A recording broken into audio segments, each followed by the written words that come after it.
Dan, thanks very much for joining us. It'd be interesting to get your take on 2021.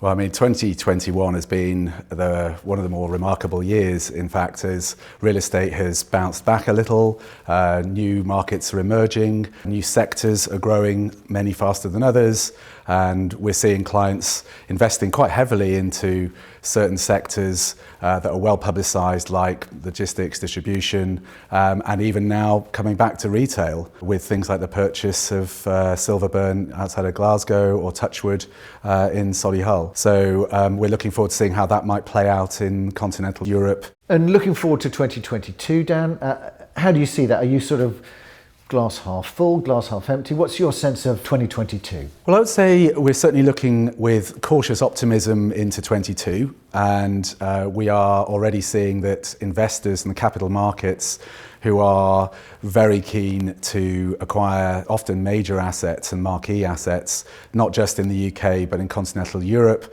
and to continue development projects in the Middle East and North America, that I think the outlook does look positive. I think we all know and follow the property life cycle, and these cycles are not 12-month cycles, they are 2 to 3 to 5 year cycles, and so we're already involved with many assets and investments that we're looking at a completion date of 23, 24, so I would certainly say glass half full for 22. Clearly, ESG is top of the list of discussion points at present, and we'll see huge changes in 2022 on that front. But principally, I'm very interested in following the introduction of data and data science into real estate. And I'm very conscious that many of the largest real estate companies are continuing with legacy business models. And the introduction of data at this stage is going to be a big leap for some of those companies, but I'm confident that 22 could be the year that we see data really coming of age. In terms of your business, Dan, Innesco, so what have you seen there? I suppose, how was 2021? Are you expecting to see growth in 2022?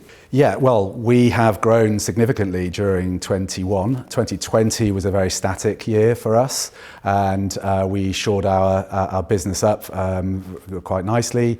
Our business continued throughout the lockdowns. We, of course, have exposure right across Europe, Scandinavia, the UK, North America, and we saw many clients continue through that period.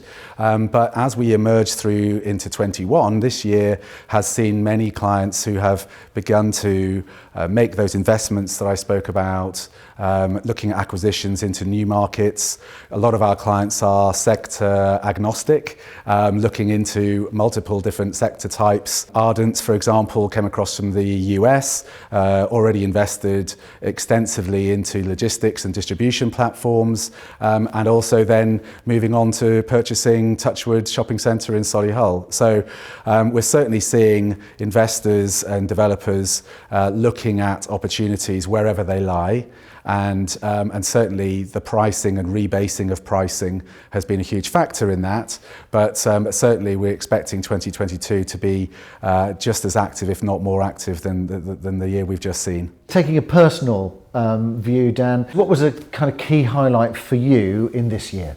I've been enjoying seeing the team come together this year and bouncing back and coming back into the office. That's been really heartwarming to see, recognising the immense amount of work that the team has done working from home, working remotely, which of course nobody ultimately likes. Everybody likes to be in a great office environment. We closed our traditional office lease in Holborn in London and moved to much more flexible working space, which offers us a huge range of facilities here in White City at Television Centre, and that's been another real step up for us, and the team's really enjoying coming together. Yeah, it's been seeing those people coming back to the office and welcoming new members of the team as we're growing.